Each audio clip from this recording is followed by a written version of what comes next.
Hey everybody, here, ap900. Going to tear this down today and show you what everything looks like, how everything works, and what to do to get the most out of this platform. Honestly, there's not a lot to do. It's pretty stout. For the price range, it's honestly one of the best budget PCPs out on the market. You'd be hard pressed to find something better. This model is in 25 caliber. They come in 177, 22, and 25. The 25 is a little bit crazy with the amount of things that you can do to it, with the amount of power that you can get out of this platform. The accuracy is beyond anything I've had. I've had some good high budget name brand PCP rifles, and this hangs with them very, very easy. Zero issues with accuracy. Even out of the box, there was some complaints by other people that it would scatter all over the place. It depends on how you set it up, honestly. Like any air rifle, you have to clean it and everything when you get it. You take it apart, you clean all the factory greases and oils and everything out of the barrel, out of the air passage, everywhere. Clean it, strip it, clean it, clean it, clean it. When you're done with that, check the crown on the barrel. If it's not clean, take some 600 grit sandpaper, clean it up just a little bit. Then pass your cleaning swabs through, and you should be go.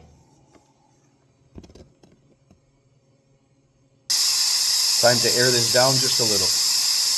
Well, not a little. Air it down completely.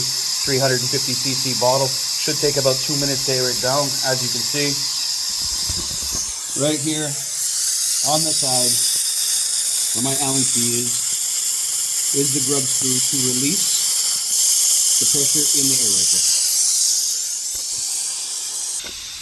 While it's airing down, we'll remove the scope, get that ready. It's almost done, as you can hear. Less and less escaping. The scope, put it off to the side. I've already taken off the mock suppressor off the end of the barrel.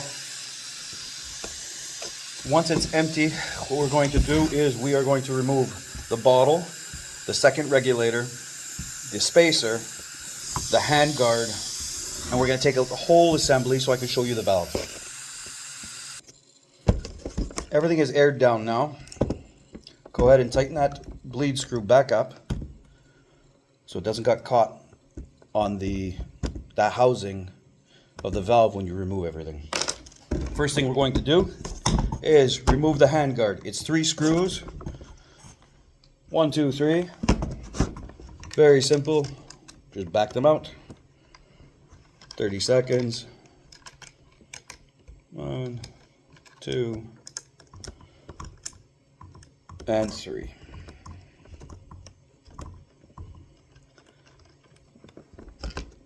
And this just pops right off. Keep your screws handy so you don't lose them. Put that off to the side. Now, in order to remove this valve assembly, you have 2 screws. 1 and 2. Now that it's aired down, it shouldn't be too hard. I suggest cock the gun first. That way there's no pressure on the valve. Make sure your gun is on safety. That way you don't accidentally shoot or dry fire the air rifle. Remove these 2 screws.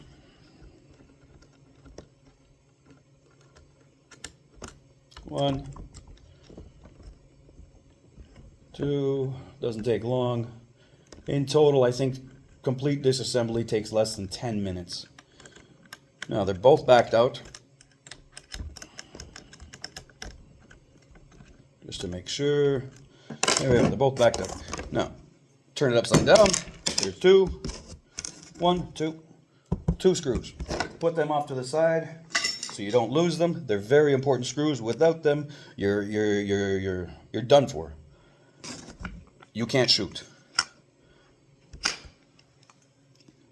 The barrel band, stock barrel band, one little screw there, loosen that off. Then everything just slides right out like that. Now, this is the valve assembly. It's very straightforward. Unscrew. Here, take off the bottle.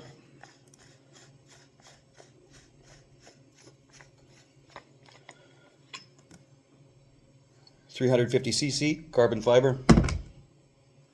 If you don't have one, I get it, honestly. Now, sometimes it can be a little bit of a pain to unscrew this valve, the exhaust end, from the rest of the valve. I just put a Allen key in that little hole and twist it off. And there we go.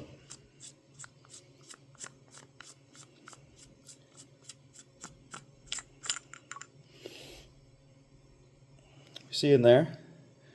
There's the regulator assembly.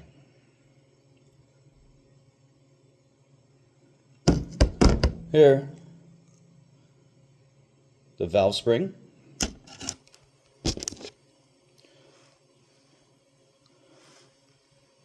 And the poppet. I don't want to take it out because honestly, it's rather deep, and sometimes it can be a pain in the butt to get it back in. So put that there for now. Everything is disassembled. So now what you can do is remove everything. We'll take out this regulator and I'll show you what that looks like. Sometimes the reg can be a little bit tricky to remove.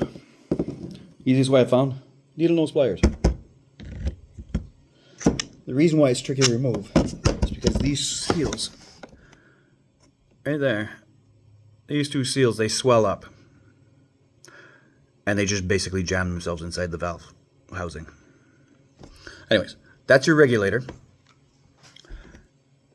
This is where you adjust it. It's a little bit beat up because, well, honestly, I'm not the most delicate with these things, but she still works. What you do, you loosen this nut, and then this screw, counterclockwise to raise the pressure, clockwise to decrease the pressure.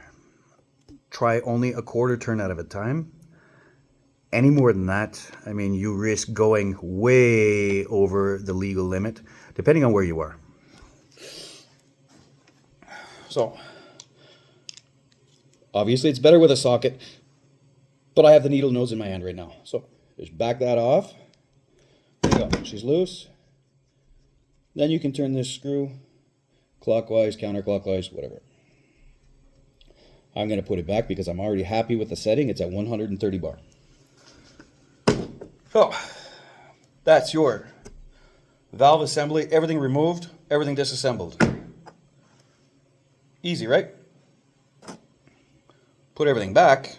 Just as simple. Screw that back into, hold on, let me get this O-ring back in place. Screw it back into your housing. Just like that.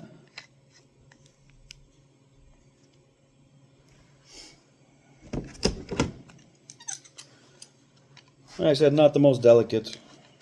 I shouldn't be doing it this way, but this one is my own personal. If it was for a customer, I wouldn't be doing it. So everything's tightened back up. This is your valve assembly. Oh no, we forgot something.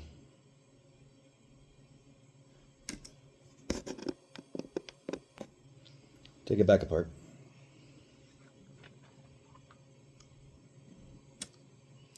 Spring. Small end goes on the end of the valve poppet that's already in there. And you push that back in place. Oh. Just to be difficult, I see.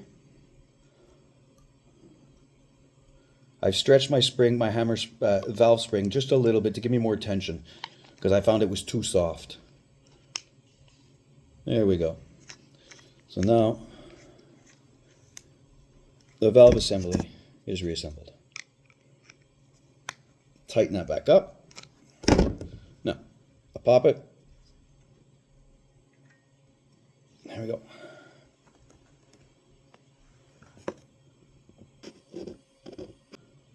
Valve assembly reassembled. Pop it. Make sure it moves freely. Make sure it doesn't jam up.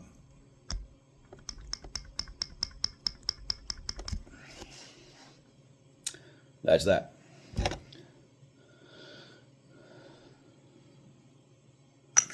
Goes back in. Screw that together.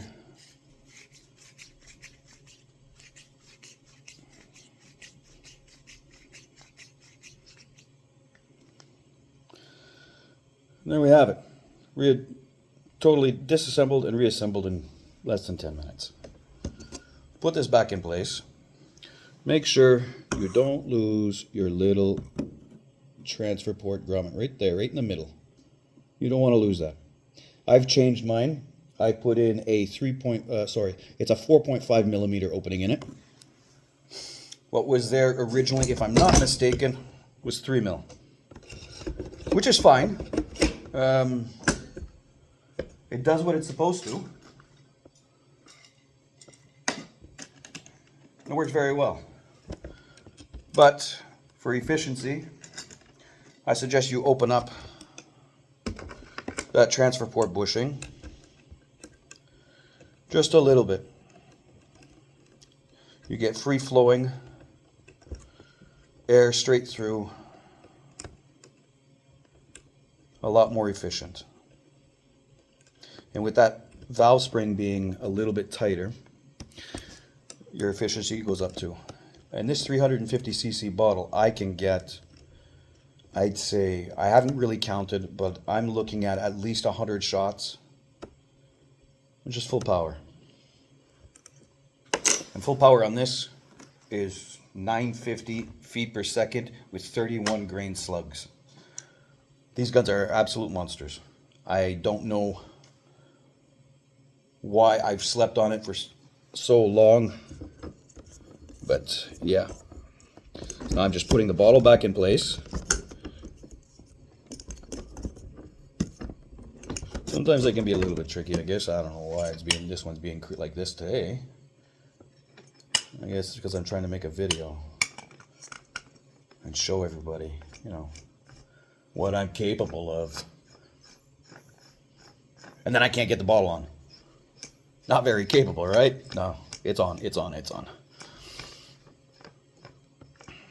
Oh, here we go. So that's on there. That's tightened up. And this for some reason, there we go. All in. Nice and tight. See, back together. Took literally no time to do it.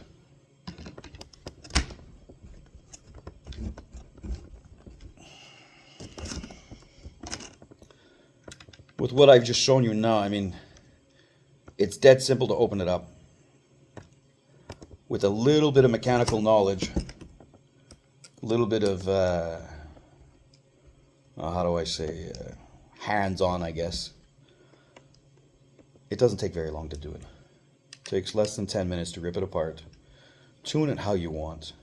And with the steps I've showed you how to remove everything, it's not hard to do the tuning afterwards.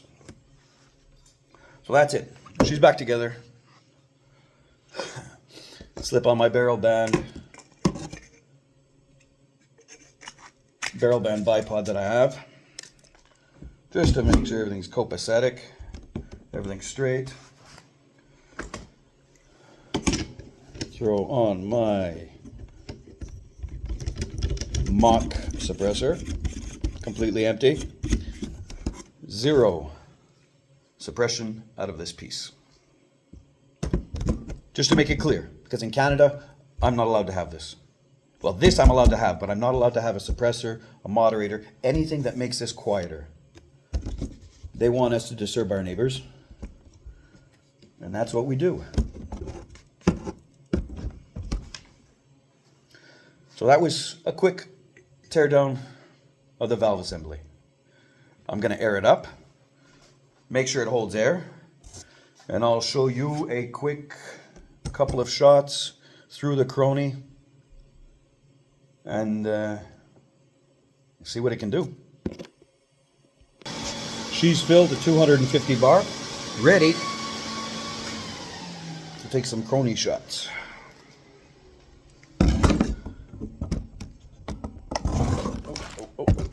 Almost dropped the baby. So, with my Crony, I don't use the magazine. It's single shot. I load one at a time. This little Crony from Amazon, I think it was $30. I've been using these for about 10 years. They work great. I've never had any issues with them, honestly. We turn it on. Wait till it says that. Press the button again, and now you are in feet per second mode. Oh. Yeah, I dropped it. So, first one we're going to test is the Vortex Strike 24.7 grain. They're inexpensive. They group very well, for me at least. I've never had any issues. First shot. The reg is full. Might have a little bit of creep on it because I just filled it. Take the safety off and fire. This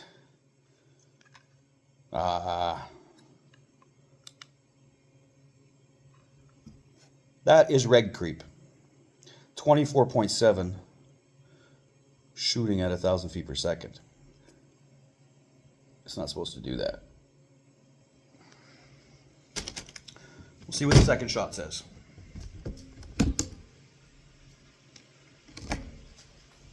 Shot number 2 through the machine. We get back to normal. There we go, feet per second. Shot number 2. 906.5. We're going to let it settle a little bit. There you go. See, it went from 1,000 to 906. The sweet spot for these guns is at about 220 bar. 250 bar is nice just to say that you have the bottle full. That's it.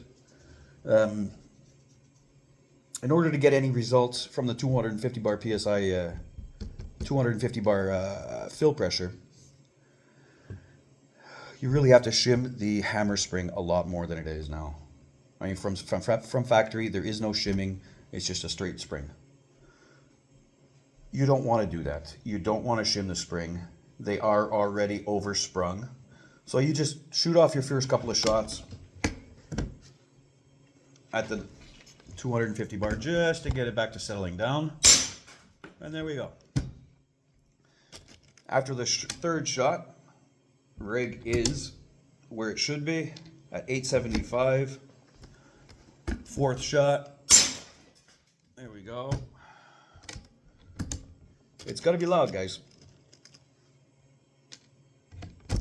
Sorry.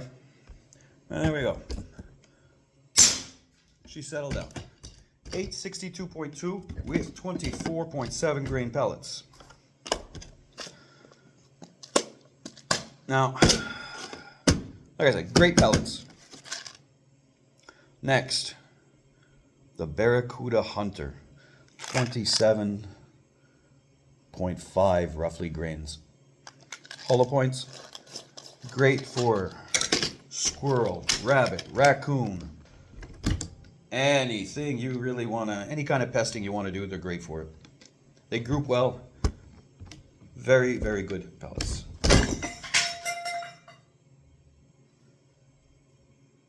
Oops. Okay. Shot number 1 with the Barracuda Hunters. 840 feet per second.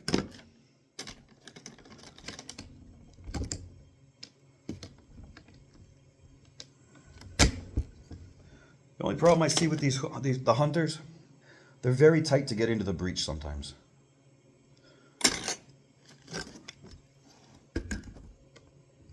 Number 2 with the Barracuda hunters. There you go.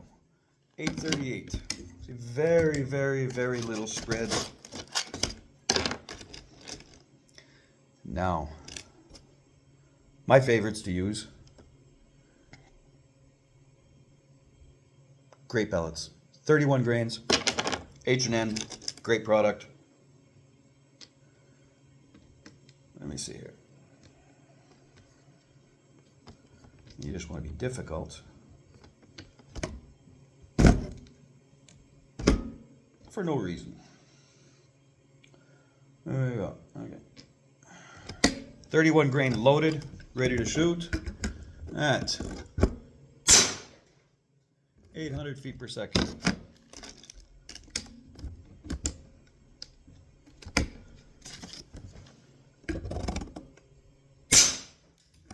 Feet per second.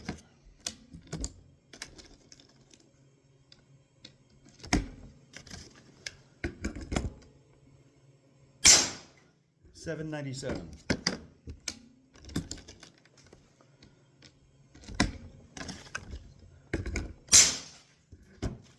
$800.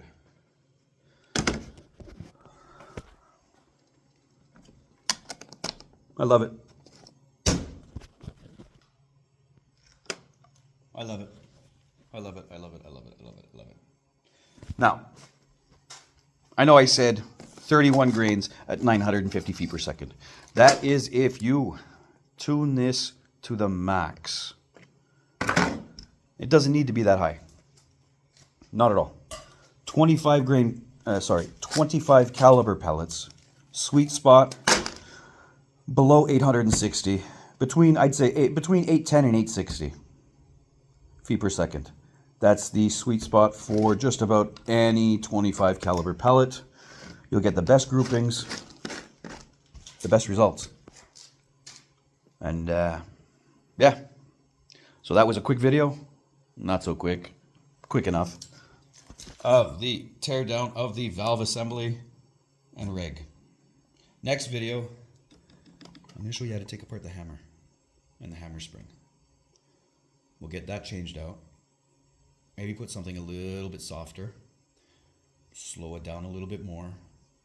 As is, like I said, I get about 100 shots per tank. Which isn't bad. It's great. But to get more, soften this up a little bit more. And that's about it. I mean, in a nutshell, there's not much to do to these to get it going. To get them how you want them. There's very, very easy to work on. Just great, great, great pieces of equipment. Just great. Snow Peak has really outdone themselves with this model.